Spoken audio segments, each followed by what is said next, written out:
भगवान श्री कृष्ण ने कहा, वह मेरा परम धाम न तो सूर्य या चंद्र के द्वारा प्रकाशित होता है और न अग्नि या बिजली से। जो लोग वहां पहुंच जाते हैं वे इस भौतिक जगत में फिर से लौटकर नहीं आते। यहाँ पर आध्यात्मिक जगत अर्थात भगवान श्री कृष्ण के धाम का वर्णन हुआ है, जिसे श्री कृष्ण लोक या गौलोक वृंदावन धाम कहा जाता है। चिन्मय आकाश में ना तो सूर्य प्रकाश की आवश्यकता है, न चंद्र प्रकाश अथवा अग्नि या बिजली की, क्योंकि सारे लोक स्वयं प्रकाशित हैं।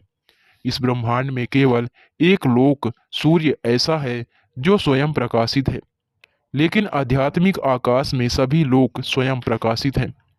उन समस्त लोकों के, जिन्हें वैकुंठ कहा जाता है, चमचमाते तेज से चमकीला आकाश बनता है, जिसे ब्रह्मा ज्योति कहते हैं।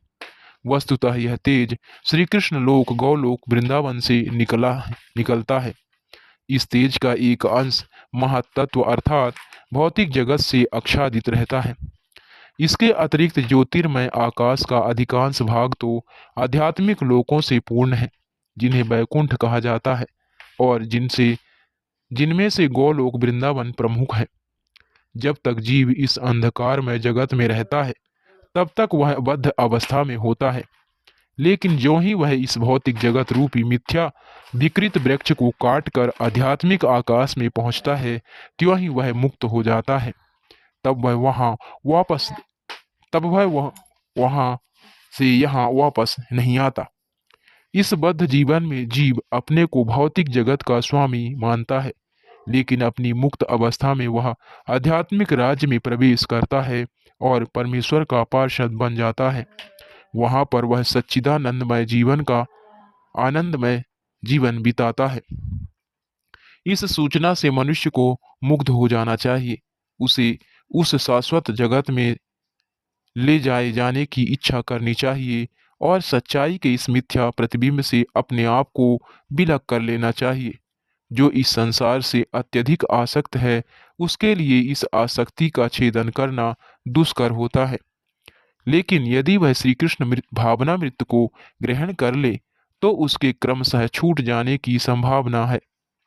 उसे ऐसे भक्तों की संगति करनी चाहिए जो श्री कृष्ण भावना भावित होते हैं। उसे ऐसा समाज खोजना चाहिए जो श्री कृष्ण भावनामृत के प्रति समर्पित हो और उसे भक्ति करनी सीखनी चाहिए। इस प्रकार वह संसार के प्रति अपनी आसक्ति विच्छेद कर सकता है। यदि कोई चाहे कि केसरिया वस्त्र पहनने से भौतिक जगत के आकर्षण से विच्छेद हो जाएगा, तो ऐसा संभव नहीं है। उसे भगवत भक्ति के प्रति आसक्त होना पड़ेगा।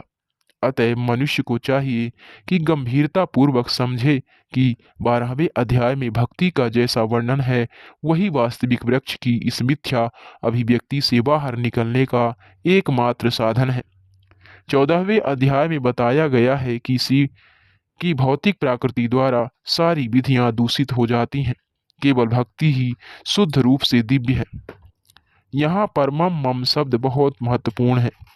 वास्तव में जगत का कोना कोना भगवान की संपत्ति है, परंतु दिव्य जगत परम है और 6 ऐश्वर्यों से पूर्ण है। कठोपनिषद 2.2 में 15 में भी इसकी पुष्टि की गई है कि दिव्य जगत में सूर्य प्रकाश, चंद्र प्रकाश या तारागण की कोई आवश्यकता नहीं है, क्योंकि समस्त आध्यात्मिक आकाश भगवान की आंतरिक शक्ति से प्रकाशमान है। उस परम धाम तक केवल शरणागति से ही पहुंचा जा सकता है, अन्य किसी साधन से नहीं। इस बद्ध जगत में सारे जीव मेरे शाश्वत अंश हैं। बद्ध जीवन के कारण वे 6 इंद्रियों से घोर संघर्ष कर रहे हैं, जिनमें मन भी सम्मिलित है। इस श्लोक में जीव का स्वरूप स्पष्ट है। जीव परमेश्वर का सनातन रूप से सूक्ष्म अंश है। ऐसा नहीं है कि बद्ध जीवन में वह एक व्यष्टित्व धारणा करता है और मुक्त अवस्था में वह परमेश्वर से एकाकार हो जाता है। वह सनातन का अंश रूप है। यहाँ पर स्पष्टतः सनातन कहा गया है। वेद वचन के अनुसार परमेश्वर अपने आप को असंख्य रूपों में प्रकट करके विस्तार करते हैं, जिनमें से व्यक्तिगत विस्तार श्री विष्णु तत्व कहलाते हैं और गौण विस्तार जीव कहलाते हैं। दूसरे शब्दों में श्री विष्णु तत्व निजी विस्तार श्वास है और जीव विभिन्नांश पृथकीकृत अंश हैं। अपने श्वास द्वारा वे भगवान राम, नरसिंह देव, श्री विष्णु मूर्ति तथा वैकुंठ लोक के प्रधान देवों के रूप में प्रकट होते हैं। विभिन्नांश अर्थात जीव सनातन सेवक होते हैं। भगवान के श्वास सदैव विद्यमान रहते हैं। इसी प्रकार जीवों के विभिन्नांशों के अपने स्वरूप होते हैं। परमेश्वर के विभिन्नांश होने के कारण जीवों में भी उनके आंशिक गुण पाए जाते हैं, जिनमें से स्वतंत्रता एक है। प्रत्येक जीव का आत्मा रूप में है अपना व्यष्टित्व और सूक्ष्म स्वतंत्र होता है। इसी स्वातंत्र के दुरुपयोग से जीव बद्ध बन जाता है और उसके सही उपयोग से वह मुक्त बनता है। दोनों ही अवस्थाओं में वह भगवान के समान ही सनातन होता है। मुक्त अवस्था में वह इस भौतिक अवस्था से मुक्त रहता है और भगवान की दिव्य सेवा में निरत रहता है।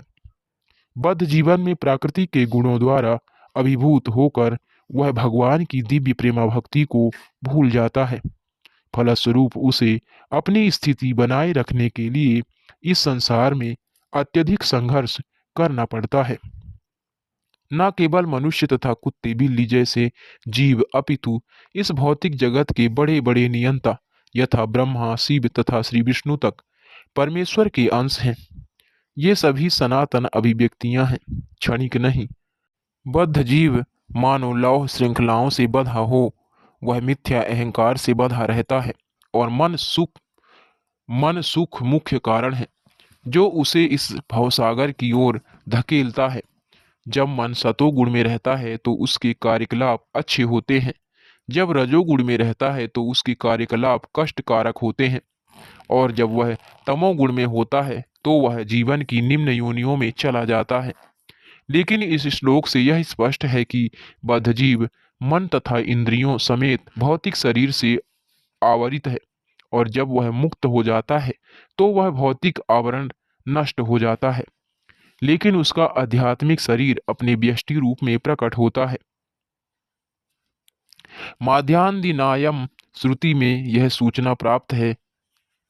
यहाँ यह बताया गया है कि जब जीव अपने इस भौतिक शरीर को त्यागता है और आध्यात्मिक जगत में प्रवेश करता है तो उसे पुनः आध्यात्मिक शरीर प्राप्त होता है, जिससे वह भगवान का साक्षात्कार कर सकता है।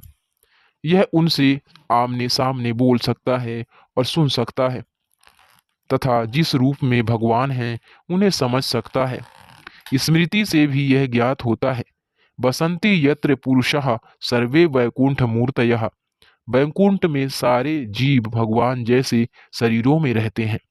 जहाँ तक शारीरिक बनावट का प्रश्न है, अंश रूप जीवों तथा श्री विष्णु मूर्ति के विस्तारों अंशों में कोई अंतर नहीं होता।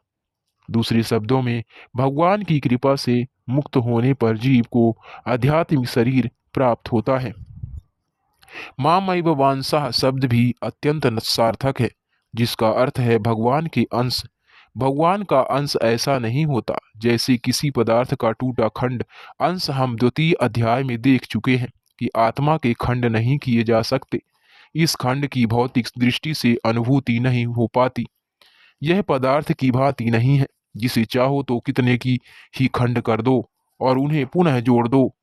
ऐसी विचारधारा यहाँ पर लागू नहीं होती, क्योंकि संस्कृति के सनातन शब्द का प्रयोग हुआ है। विभिन्नांश सनातन है। द्वितीय अध्याय के प्रारंभ में यह भी कहा गया है कि प्रत्येक व्यक्ति के शरीर में भगवान का अंश विद्यमान है। देहिनो अस्मिन्यथा देहि। वह अंश जब शारीरिक बंधन से मुक्त हो जाता है तो आध्यात्मिक आकाश में वैकुंठ लोक में अपना आदि आध्यात्मिक शरीर प्राप्त कर लेता है, जिससे वह भगवान की संगति का लाभ उठाता है।